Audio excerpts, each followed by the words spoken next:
देखो ध्यान से, आज बात करते हैं कैरेक्टरिस्टिक्स कर्व्स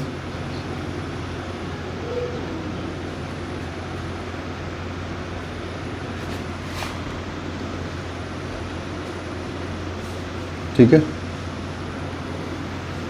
किसके लिए बात करते हैं हम लोग? कर्व्स की, किसकी? ग्राफ की बात करते हैं, ग्राफ्स।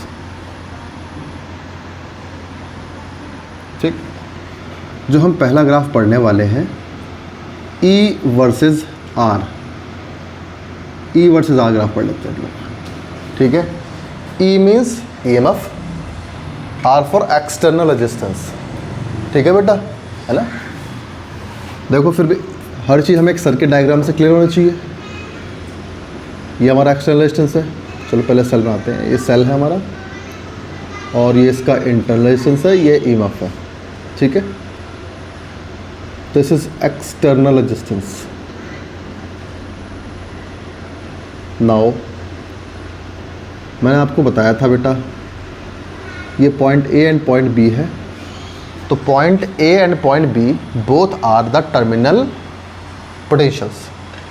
तो मैं, है ना, तो अगर मैं VAB की बात करूं तो इस सर्किट में करंट तो I फ्लो हो रही है। अगर मैं VAB की बात करूं तो VAB होगा I इंटू R, है ना? तो ये VAB बताता है potential drop due to this resistance कितना होगा, तो उस रेजिस्टेंस में से कितनी करंट फ्लो हो रही है, बस। तो दो पॉइंट्स का बताएगा आपको पोटेंशियल ड्रॉप, कि कितना करंट का पोटेंशियल ड्रॉप किया इस रेजिस्टेंस ने।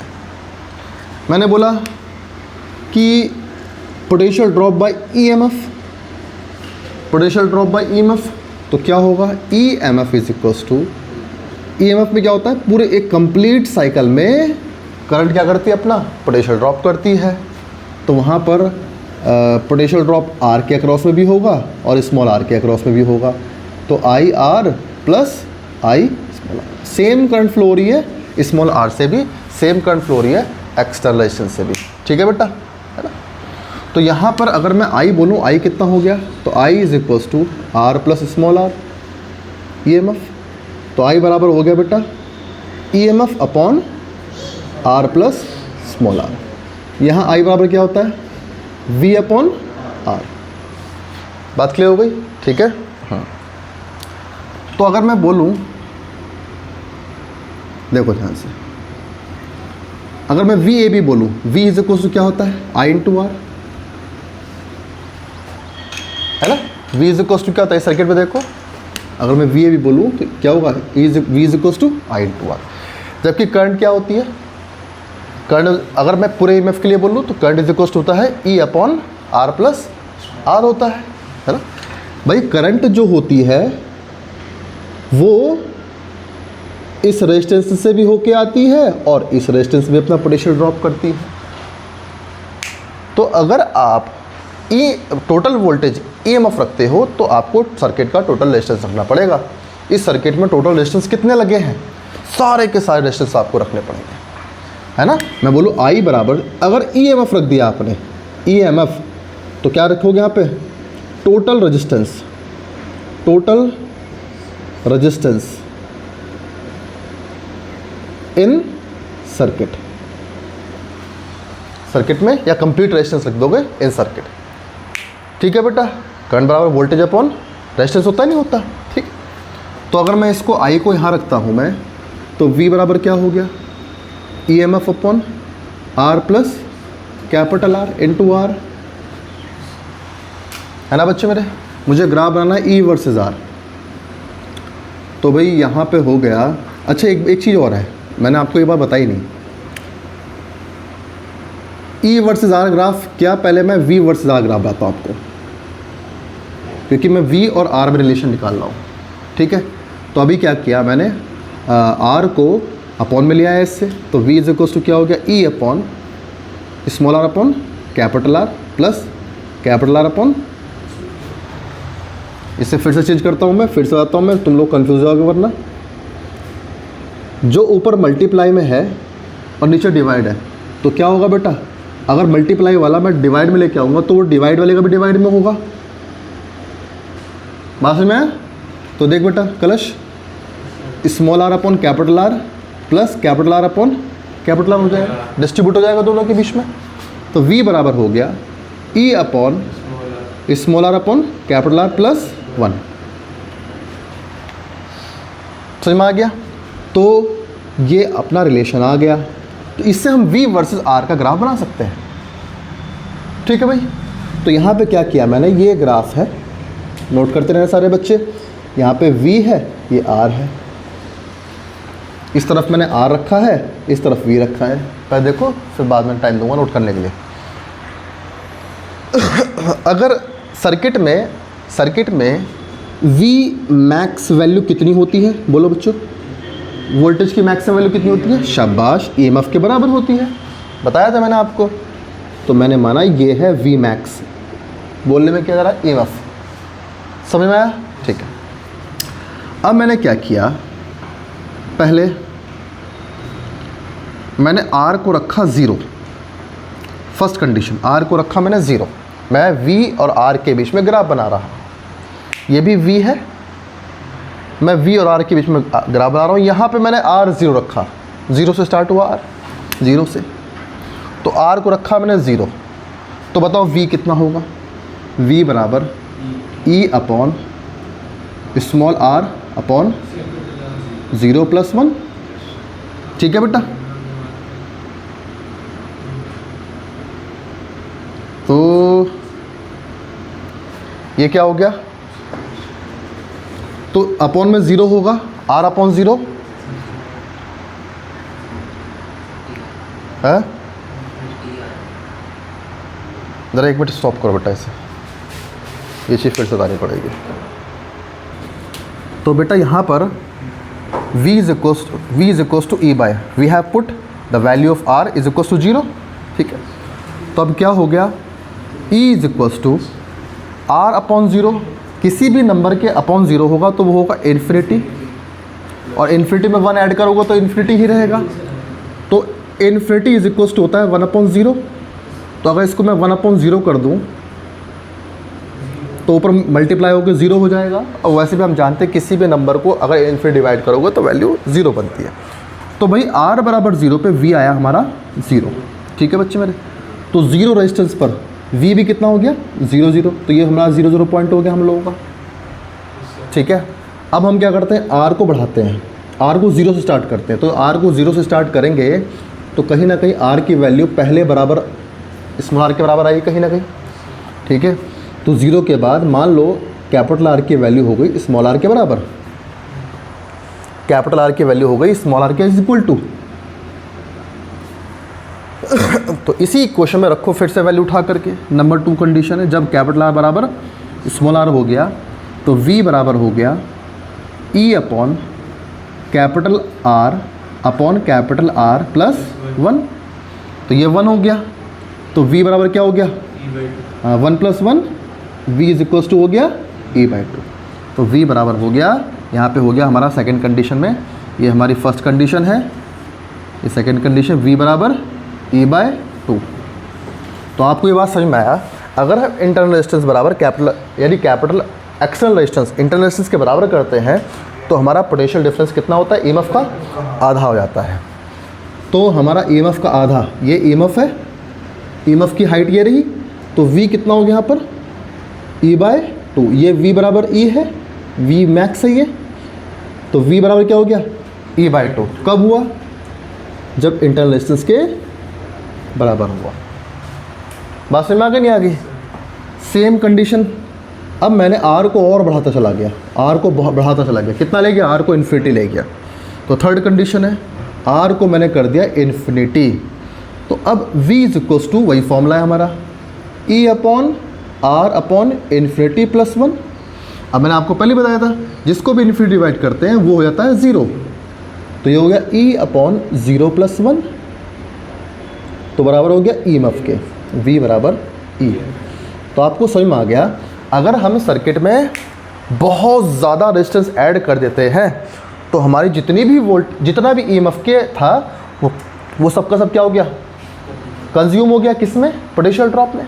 जैसे मैं फिर से बोलूँ, अगर आपकी इनकम जितनी है आपने एक्सपेंशन फुल कर दिया तो आपकी इनकम क्या बची? आपका जो एक्सपेंशन जो खर्चा हुआ वो किसके बराबर हो गया? इनकम के बराबर हो गया। तो जितनी ईएमएफ थी वो सब खर्चा हो गया अगर आप अपना रेजिस्टेंस कितना कर देते हो? फुल इन्फिनिटी कर देते हो आप। बस मैं इन्फिनिटी करने मतलब ये नहीं कि बहुत हाई रेजिस्टेंस, ऐसा नहीं है। ऐसा है कि भाई कि आपने सर्किट में वो रेजिस्टेंस लगाया, इतना रेजिस्टेंस लगाया कि सर्किट में पोटेंशियल जितना ईएमएफ वो ईएमएफ के बराबर हो गया। सर्किट में जो पोटेंशियल क्या हो गया? ईएमएफ के इज इक्वल्स टू हो गया। भाई हमारा रिलेशन क्या बोलता है? V is equals to E minus I R. जो सर्किट में रेजिस्टेंस है या I की बात करूं, ठीक है, I हमारा मैक्स हो जाए। अगर हम करंट को मैक्सिमम कर दें तो करंट को अगर हम मैक्सिमम कर देंगे, अभी आप ये ग्राफ में पढ़ोगे, अगर हम करंट को मैक्सिमम कर देंगे तो ये वैल्यू हमारी ईएमएफ के बराबर हो जाएगी। जो पोटेंशियल ड्रॉप है किसके बराबर हो जाएगा? ईएमएफ के बराबर हो जाएगा। पोटेंशियल ड्रॉप हमारा ईएमएफ के बराबर हो जाएगा तो V कितना हो जाएगा? 0 हो जाएगा। पोटेंशियल हमारा टर्मिनल पोटेंशियल कितना बचेगा? 0। मैं फिर से बोल रहा हूँ, V बराबर E के हो गया, V बराबर अगर E के हो गया तो मतलब सारा का सारा पोटेंशियल खत्म हो गया। क्यों भाई? सारा पोटेंशियल खत्म हो गया। तो उस टाइम पे करंट कितनी हो गई? करंट हो गई मैक्सिमम। करंट हो गई maximum, I max. Maximum current पर V किसके बराबर होता है? E के हो जाता है। जब करंट अगर सर्किट मैक्स, चलो ये अभी हम ये बात मैं आपको एक्स्ट्रा बता रहा हूँ, ये ग्राफ से अलग है, लेकिन आप ध्यान रखना अभी हम बात करेंगे कि अगर सर्किट करंट मैक्सिमम ड्रॉ करती है तो हमारा जितना पोटेंशियल ड्रॉप है वो ईएमएफ के बराबर हो जाता है। ईएमएफ के बराबर हो जाता है। इसका मतलब सारा का सारा पोटेंशियल क्या हो गया बेटा? वो कंज्यूम कर गया। कौन? हमारा सर्किट कंज्यूम कर गया। सारा का सारा पोटेंशियल हमारा क्या? ड्रॉप हो गया।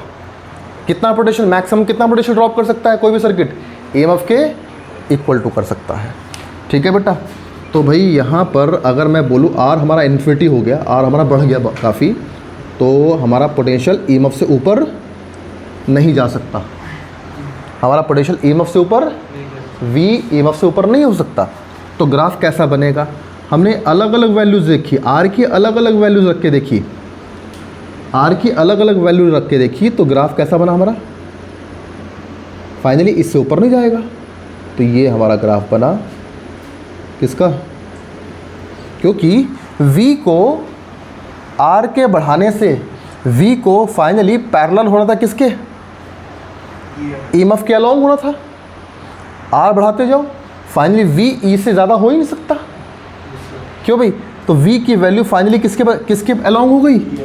ईएमएफ के अलोंग हो गई। इससे ऊपर तो जा ही नहीं सकती ईएमएफ के। पता लग गया बेटा, है ना? तो V की वैल्यू E से ऊपर जा ही नहीं सकती। ठीक है बेटा।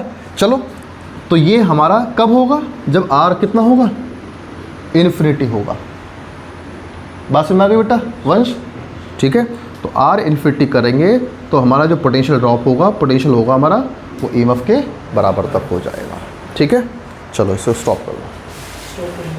हाँ, हमारा रिलेशन ये कहता है, ये कन्फ्यूजन है ना, इस कन्फ्यूजन को सुनो।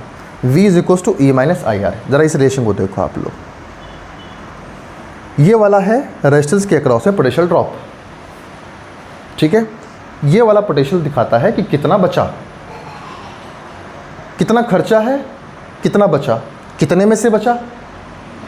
ये है टोटल इनकम हमारी, मतलब कितने वोल्ट का हम सेल लेके आए हैं, या हमारी बैटरी कितने वोल्ट की है।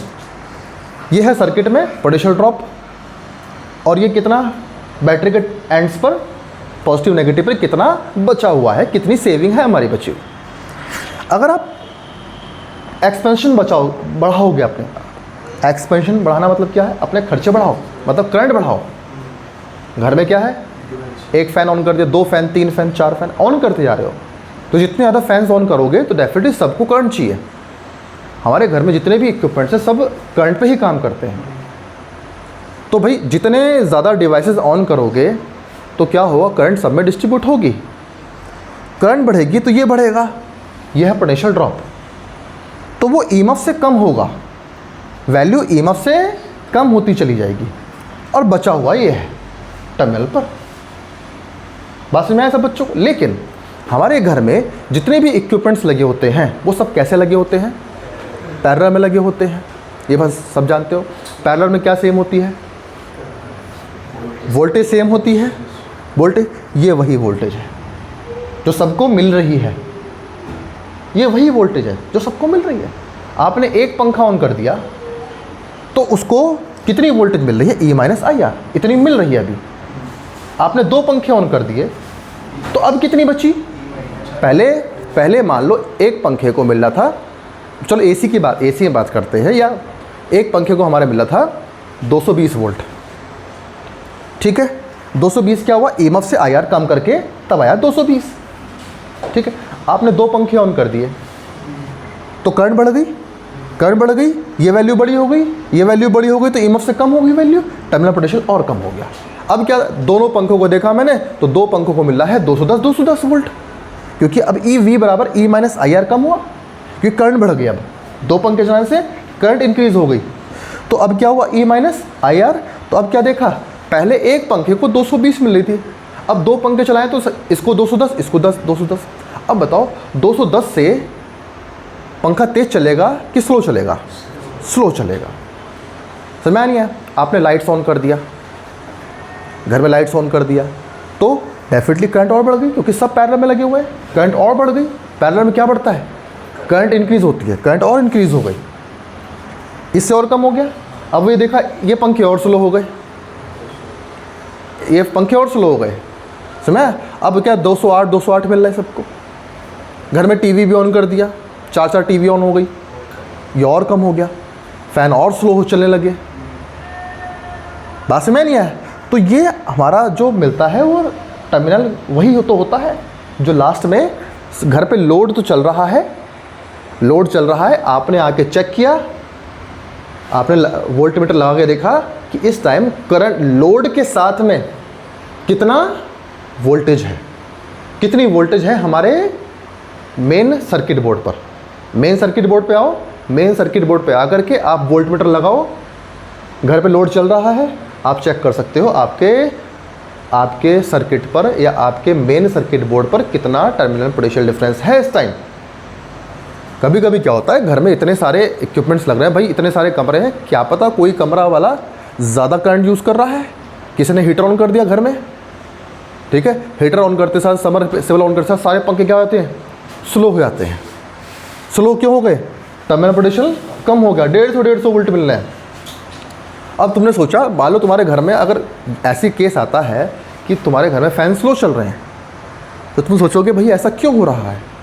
कहीं करंट तो ज़्यादा ड्रॉ नहीं हो रही है, कहीं करंट तो ज़्यादा ड्रॉ नहीं हो रही है। तो क्या करोगे? वोल्टमीटर लाओगे और मेन सर्किट बोर्ड पर न्यूट्रल और फेस के बीच में क्या करोगे? पोटेंशियल डिफरेंस मेजर करके देखोगे, तो आप देखोगे कि आपका कितना पोटेंशियल डिफरेंस आ रहा है। अगर वो कम हो रहा है, इसका मतलब घर में करंट बहुत ही ज़्यादा ड्रॉ हो रही है, घर में करंट बहुत ज़्यादा ली जा रही है। बात समझ में आगे नहीं आ गया? बाकी एनर्जी मीटर तो है, एनर्जी मीटर में यही फिनोमिना है, वहाँ पे जो ब्लिंक होता है एनर्जी मीटर फास्ट हो जाएगा, इससे पता लग जाएगा घर में करंट बहुत ज़्यादा ड्रॉ हो रही है। क्लियर हो गया? अगर घर में आपने सर्किट बोर्ड में MCB को डाउन कर दिया पूरा, तो क्या देखो वोल्टेज झट से ऊपर हो जाएगी, 220 या 230 हो जाएगी। पहले दिखा रहा था 150, अब तुरंत 220 230 हो गई। तो आपको समझ में आ जाएगा कि हाँ भाई ये करंट ख़त्म हो गई, I बराबर 0 हो गया। आपने MCB डाउन कर दिया तो V किसके बराबर हो गया? अब यही टर्मिनल पोटेंशियल अपना EMF के इक्वल हो गया। जो बची हुई वोल्टेज कितनी है? EMF के बराबर। ये हमें मिल रही है। अभी हमने जैसे सर्किट ऑन किया, MCB ऊपर किया तो क्या देखा? फिर से डाउन हो गया। इसका मतलब हमारे घर में किसी ने बहुत ज़्यादा करंट ले रहा है, करंट ड्रॉ बहुत ज़्यादा हो रही है। ठीक है बेटा, क्या ये बात सबको समझ में आ गया? ठीक है, इसको स्टॉप कर दो। अच्छा एक बात सुनो बेटा, ज़रा इसको देखो। अभी ये वाला जो हमने ग्राफ पढ़ा है, ये V वर्सेस R, ये V वर्सेस R का ग्राफ में ये V बराबर आई आर है।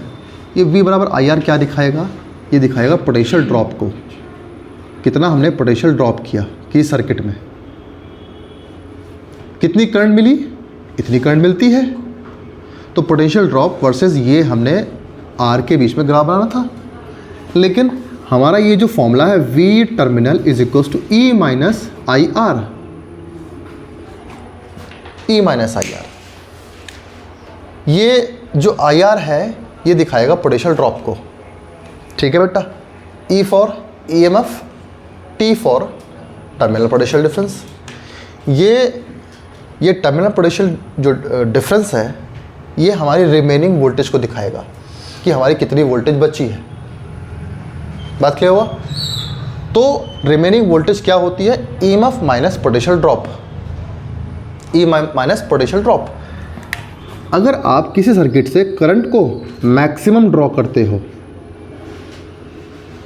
अगर करंट को मैक्सिमम ड्रॉ करते हो तो भैया अपना जो पोटेंशियल ड्रॉप है वो EMF के बराबर हो जाता है, EMF के बराबर हो जाता है। तो जो टर्मिनल पोटेंशियल होता है वो ज़ीरो हो जाता है। हमारे टर्मिनल पोटेंशियल क्या हमें ज़ीरो मिलेगा, कुछ मिलेगा ही नहीं। अगर हम सर्किट से करंट को क्या करते हैं बेटा? मैक्सिमम ड्रॉ करते हैं, ठीक है बेटा। अच्छा, अब दूसरा हमने ये ग्राफ समझ गए हम लोग, है ना। हमने ये बात आपको क्लियर भी हो गई कि जो पोटेंशियल ड्रॉप है वो EMF से ऊपर नहीं हो सकता, क्योंकि मैक्सिमम पोटेंशियल ही कितना होता है? EMF के इक्वल होता है, ठीक। ये भी आपको समझ में आ गया। चलो अब हम ग्राफ पढ़ते हैं। V वर्सेस R का ग्राफ सबको क्लियर हो गया। बात करते हैं E वर्सेस R का ग्राफ, ठीक। जरा 1 मिनट स्टॉप करो, फिर हम बात करते हैं E वर्सेस R का ग्राफ। करते हैं ग्राफ, सेकंड ग्राफ है हमारा E versus R graph.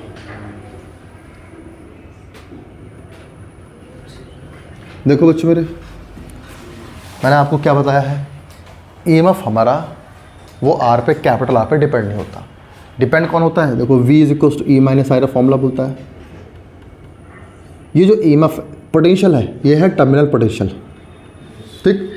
Terminal potential हमेशा EMF से कम होगा, IR कम होता जाएगा। करंट बढ़ाते जाओगे टर्मिनल पोटेंशियल कम होता जाएगा, ठीक है। बच्चों को बड़ा कन्फ्यूजन होता है कि भाई V प्रोपोर्शनल टू I होता है या V is equal to I R होता है। तो ये V बराबर कि भाई I बढ़ेगा तो टर्मिनल ये पोटेंशियल बढ़ेगा, है ना। तो कॉमन सी बात है, अगर आप I बढ़ाओगे तो पोटेंशियल ड्रॉप बढ़ेगा, ये पोटेंशियल ड्रॉप होता है। तो I बढ़ाने से पोटेंशियल सर्किट में पोटेंशियल ड्रॉप बढ़ता चला जाएगा, लेकिन टर्मिनल पोटेंशियल कम होता चला जाएगा। ये टर्मिनल पोटेंशियल हमारा रिमेनिंग वोल्टेज होता है, बचा कितना है, जो हमारी मैक्सिमम वोल्टेज होती है V मैक्स जो होता है। V मैक्स मतलब टर्मिनल पोटेंशियल हमारा मैक्सिमम कितना हो सकता है? EMF के बराबर। EMF से ऊपर हो ही नहीं सकता। तो आप सर्किट में अगर रेजिस्टेंस आप कितना भी लगा दो, आप EMF की वैल्यू जो हमारे सेल की पहले से डिसाइड होती है उतनी ही होती है। कम जो होता है सर्किट में पोटेंशियल, हाँ टर्मिनल पोटेंशियल कम होता है या पोटेंशियल ड्रॉप बढ़ता है, लेकिन EMF पर कोई फर्क नहीं पड़ता। तो EMF is independent on R। इतना मतलब, इसका मतलब R बढ़ाते जाओ R घटाते जाओ, EMF पे कोई फर्क नहीं पड़ता है। तो मैं EMF वर्सेस R के बीच में ग्राफ बनाता हूँ तो आप याद रखोगे स्ट्रेट लाइन पैरेलल, आप R बढ़ाते जाओ EMF की वैल्यू चेंज नहीं होती। चेंज कौन होगा? टर्मिनल पोटेंशियल होगा या पोटेंशियल ड्रॉप होगा चेंज, ठीक है। अब आ जाओ थर्ड ग्राफ पर।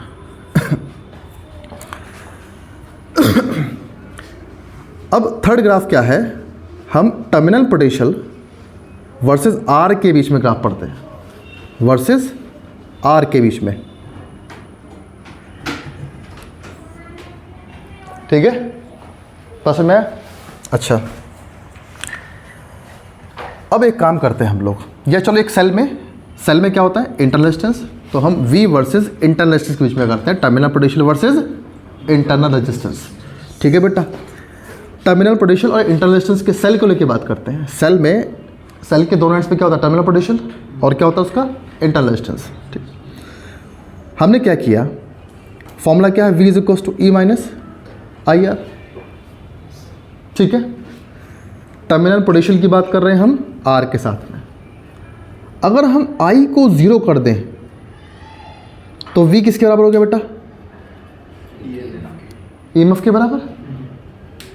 बात क्लियर हो गया? ठीक। अगर आई को मैक्स कर दें, फर्स्ट कंडीशन बताया था मैंने, अगर आई को मैक्स कर दें, ये बता चुका हूं मैं, तो भाई ये आई मैक्स होने पर पोटेंशियल ड्रॉप है, ये पोटेंशियल ड्रॉप है ये। तो ये पोटेंशियल ड्रॉप किसका हो जाएगा? पोटेंशियल ड्रॉप V बराबर किसको हो जाएगा? ईएमएफ के। तो वही V टर्मिनल कितना होगा?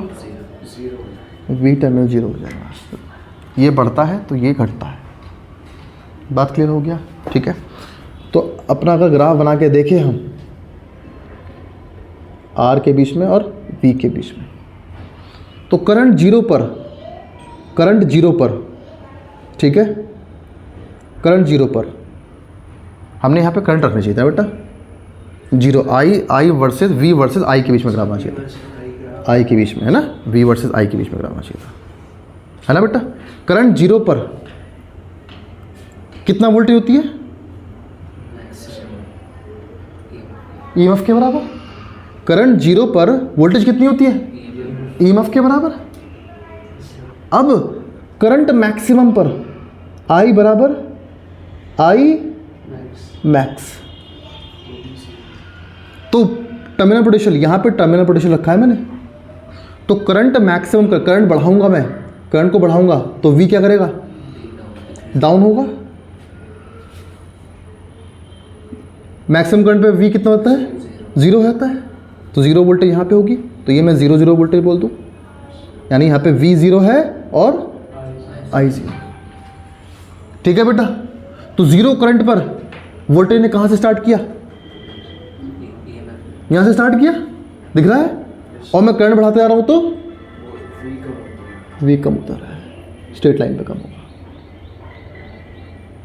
तो ये नेगेटिव स्लोप शो करेगा, नेगेटिव ग्राफ है ये। ठीक है। ये क्या दिखा रहा है? देखते हो बेटा, ये मैं ये करंट बढ़ा रहा हूँ तो वोल्टेज क्या हो रही है? डाउन होती जा रही है। दिख रहा है?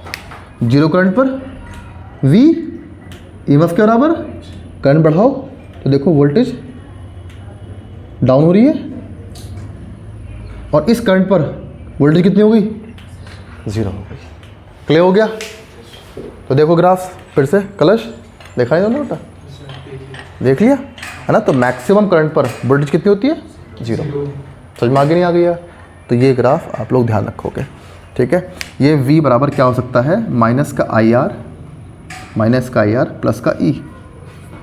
एक ये ग्राफ जो ऐसा ग्राफ बनता है वो मैथमेटिक्स में आप याद रखो mx प्लस C का बनता है, प्लस C फॉर कांस्टेंट, और यहाँ पे कांस्टेंट कौन है? ईएमएफ कैसा होता है? हमेशा कांस्टेंट, वो कभी चेंज नहीं होता। तो इस ग्राफ, अब ये नेगेटिव का है, माइनस का mx है। ठीक है। तो एक क्या बताएगा? अगर एक क्वांटिटी बढ़ेगी तो दूसरी क्वांटिटी घटती चली जाएगी। ठीक है। This is the graph.